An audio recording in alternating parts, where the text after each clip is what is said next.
Maqaa Abbaa, kan Ilmaa, kan Hafuura Qulqulluu, Waaqa tokko. Ameen. Waaqayyos jedhe, nama bifa keenyaan akka fakkeenya keenyatti haa uumnu. Seera uumamaa boqonnaa 1:26.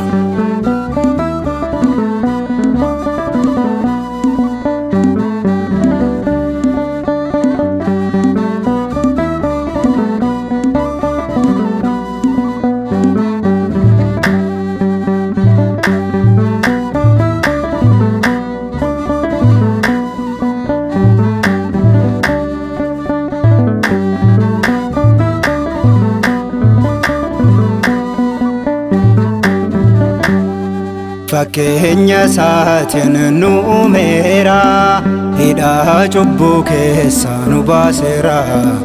Uumamtoota irraa adda nu taasise, nu kabajeetoo nu uume Sillaase. Fakkeenya isaatiin nu uumeera, hidhaa cubbuu keessaa nu baaseera. Uumamtoota irraa adda nu taasise, nu kabajeetoo nu uume Sillaase.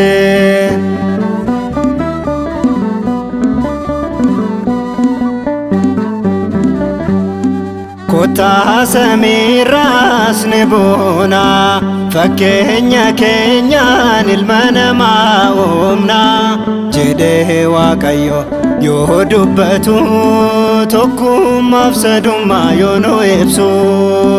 Jedhee Waaqayyo yoo dubbatu, tokkummaaf sadummaa yoo nu ibsu.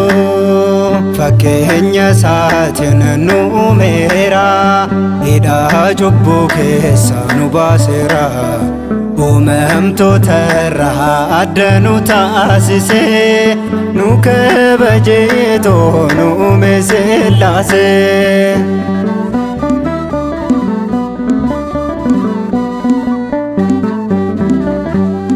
Dirree Sanaa'oor irratti gamoo ijaaranii, aangoo Waaqayyoo barbaachaaf jedhanii.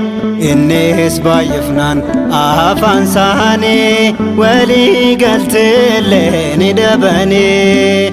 Innis baay'ifnaan afaan isaanii, walii galteellee ni dhabanii. Fakkeenya isaatiin nu uumeera, hidhaa cubbuu keessaa nu baaseera. Uumamtoota irraa adda nu taasise, nu kabajeetoo nu uume Sillaase.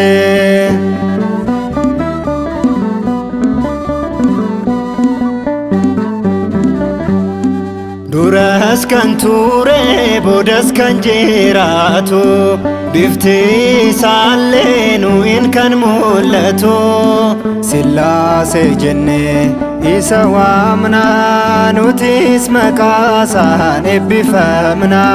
Sillaase jennee isa waamna, nutis maqaa isaan eebbifamna. Fakkeenya isaatiin nu uumeera, hidhaa cubbuu keessaa nu baaseera. Uumamtoota irraa adda nu taasise, nu kabajeetoo nu uume Sillaase.